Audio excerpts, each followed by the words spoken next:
Just about 4.5 minutes remaining here before the halftime break. So far, so good for Levanga. A little bit too strong there from Shuto. Jarrett picks up that rebound. They started out a little flat. Not the kind of start that you want from a team that is supposed to be on a 4-game winning streak.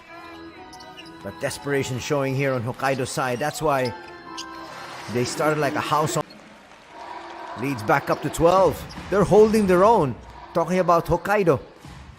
At least up until this stage. Hiyajima.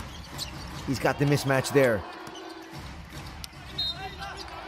Comes up with a series of moves. And one as well. Getting nothing positive that time on the offensive end. Shuto.